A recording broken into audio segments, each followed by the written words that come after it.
अब देखो कि इसमें किस तरीके से हम पार करते हैं, क्योंकि इसका क्रम होता है। ऐसे नहीं कि आप है ना जो इसमें प्रवेश कर गए पहले और इसको पार करके आप इसमें आ गए, ऐसा कभी नहीं होगा। अगर आप इस तरीके से करते रहोगे इसी के अंदर आप उलझे हुए होगे, क्योंकि आप बाहर नहीं निकल पाओगे। बाहर कब निकलोगे? आप अंदर प्रवेश करने के बाद में। इसमें ऑटोमेटिक मान लो एक गेट है, आप अंदर प्रवेश तो कर चुके, प्रवेश करने के बाद में वो गेट क्लोज हो जाता है। वो गेट तभी खुलेगा जब आप इन कक्षों को कंप्लीट तरीके से पार कर दोगे, और वो भी तरीके से करोगे तो वो आपका गेट ऑटोमेटिक खुल जाएगा, और अगर तरीके से पार नहीं करोगे तो वो गेट नहीं खुलेगा। अब यहाँ पर हम बात करते हैं कि किस तरीके से हम इसको पार करते हैं।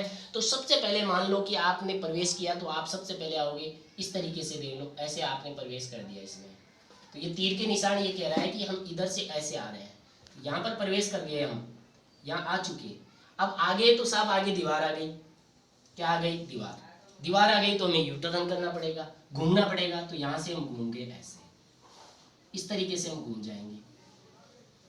तो सबसे पहले हम आए 1s में, फिर आए हम 2s में। अब इनको लिखते रहो आप कि किस तरीके से हम किस में प्रवेश कर रहे हैं। ऐसे जैसे हम प्रवेश करते हैं वैसे लिखना होता है। तो इसमें इलेक्ट्रॉनिक विन्यास, सबसे पहले हम 1s में आए। किस में आ गए? 1s इस पर, सही है। फिर हम 1s को पार करके किस में आए? 2s इस पर। अब 2s को पार करके हम मान लो यहाँ चले गए, यहाँ जाने के बाद में हम वापस रिटर्न यू टर्न करेंगे, क्योंकि यहाँ पर पुनः दीवार आ गई है। तो ऐसे हम जाएंगे, तो यहाँ पर पुनः हम रिटर्न करेंगे। तो इस तरीके से हम घूम कर आ गए यहाँ पर, यहाँ से पुनः हम रिटर्न करेंगे।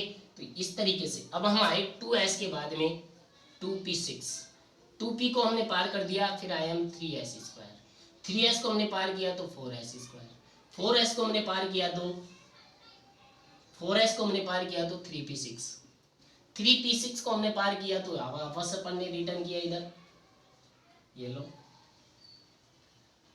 इसके बाद में आए हम 3d10, 3d10 के बाद में हम 4p6, 4p6 के बाद में हम 5s स्क्वायर, 5s स्क्वायर के बाद में वापस यू टर्न करेंगे, हम ऐसे प्रवेश कर जाएंगे इसके अंदर। तो यानी 6s स्क्वायर, 5p6, 4d10। अब इसके बाद में जाएगा 4f14। क्यों? रिटर्न करो, ये हो गया आपका। इस तरीके से आप घूमकर आपको आना है। तो 4f के बाद में हम आए 5d में, 5d10, फिर 6p6 हो गया। फिर इसके बाद में 7s स्क्वायर, फिर इसके बाद में 5f14। ये इस तरीके से आपको इसका क्या निकालना है? इलेक्ट्रॉनिक विन्यास। सारे कक्षर चुके हैं, और ऐसे हम पार करेंगे तब जाकर हम इसमें से ऑटोमेटिक बाहर आ जाएंगे।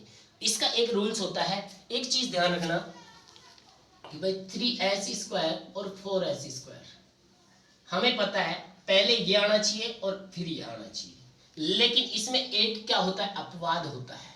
क्या होता है? अपवाद।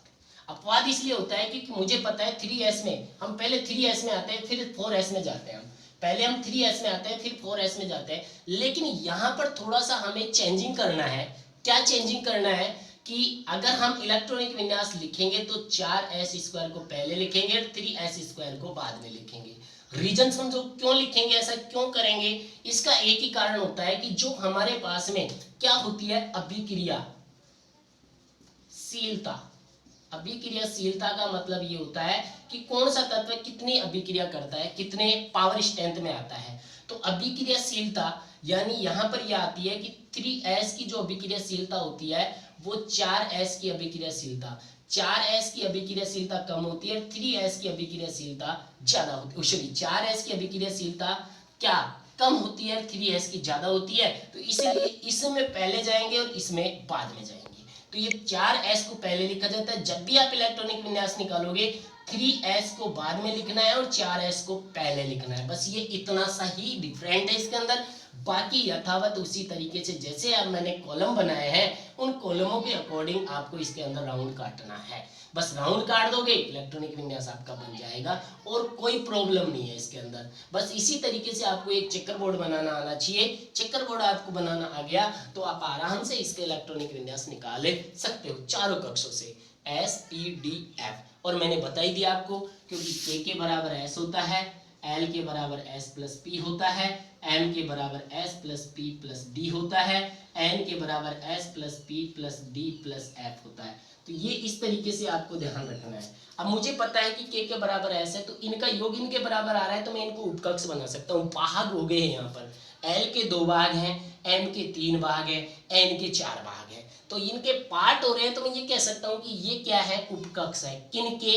मुख्य कक्षों के। आइए नहीं बात समझ में, इनके अगर ये भाग हो रहे हैं तो मैं ये कह सकता हूँ कि इन मुख्य कक्षों की ये क्या है, उपकक्ष है। और उपकक्ष इनके हैं तो उपकक्षों में इलेक्ट्रॉन भी उसके अकॉर्डिंग ही आएंगे। इसमें 2 आते हैं, इसमें 6 आते हैं, इसमें 10 आते हैं, इसमें 14 आते हैं। आरी बात समझ में, टोटल करके देख लो आप, इसके अकॉर्डिंग इनके बराबर आपके इलेक्ट्रॉनिक विन्यास आ जाएंगे।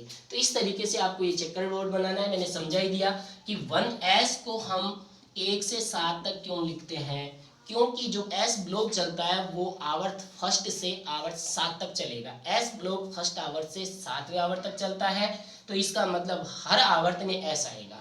चाहे आप किसी का भी इलेक्ट्रॉनिक विन्यास निकालो, उसमें आपका S ब्लॉक जरूर आएगा। चाहे किसी का भी निकाल लो, 1 नंबर का निकालोगे तो भी S ब्लॉक आएगा, 116 नंबर का निकालोगे तो भी S ब्लॉक आएगा। इसके बाद में P ब्लॉक को हम लिखते हैं 2 से 6। अब इसके अंदर S ब्लॉक तो आएगा, वो तो किसी का भी निकालो आएगा, लेकिन जैसे अगर आप हीलियम का इलेक्ट्रॉनिक विन्यास निकालते हो तो इसमें S P ब्लॉक नहीं आएगा, ओनली S ब्लॉक ही आएगा, P ब्लॉक नहीं आएगा। इसमें P ब्लॉक क्यों नहीं आएगा, क्योंकि P ब्लॉक चलता है 2p6 से। कहाँ से? 2p6 से। और ये आता है 2 नंबर पे। कहाँ पर आता है? 2 नंबर पे आता है। 2 नंबर पे आता है, इसीलिए इसका मतलब ये हुआ कि यहां से हम अगर चलते हैं तो ये P ब्लॉक से चलेगा। इसके बाद में D ब्लॉक है, D ब्लॉक को हम 3 से 5 लिखते हैं, F ब्लॉक को हम 4 से 5 लिखते हैं। बस इस तरीके से आपके पास में ये कॉमन बन जाता है। 1s से लेकर 7s, 2p से 6p, 3d से 5d, 4f से 5f। बस इस कॉलम बनाते जाओ और ये चेकर बोर्ड देख लो, इसको बनाना ट्राई करना, फिर इलेक्ट्रॉनिक विन्यास कल सिखाएंगे। That's all.